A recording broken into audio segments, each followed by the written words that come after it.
kakaibang hayop ang inangkat ni dating Ilocos Sur Governor Chavit Singson para sa kanyang zoo sa Vigan. Kabilang na riyan ang 4 na fur seal na hindi basta-basta pwedeng mainitan. Inalmahan naman ito ng ilang animal rights group. May report si Chino Gaston, exclusive.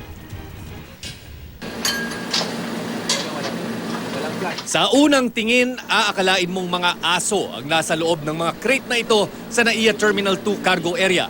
Malalaki ang mga mata at may mga whiskers. Pero hindi ito mga aso kundi mga South American fur seals mula Uruguay. Inimport ni dating Ilocos Sur Governor Chavit Singson para sa kanyang zoo sa Vigan. They're there for the zoo attraction, tapos for swim programs, pag ganun, introduce the visiting public. So pwede mag-swim with them? Yeah, swim with them.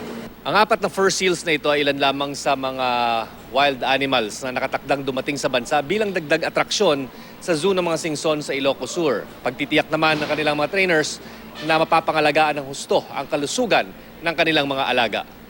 Mula sa cargo area, dinala ang mga fur seals sa isang private hangar para isakay sa pribadong eroplanong pavigan para dalhin sa Baluarte Zoo na pag-aari ni Chavit.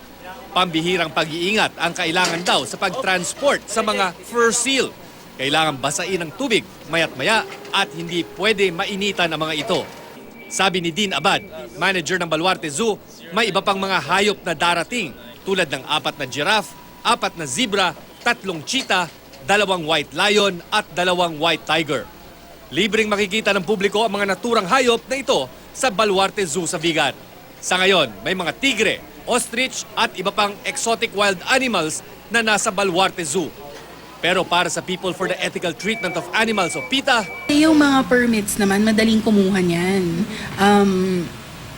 Makakakuha tayo ng permit.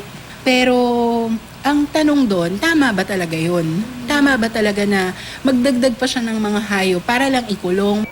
para sa unang balita, Chino Gaston reporting.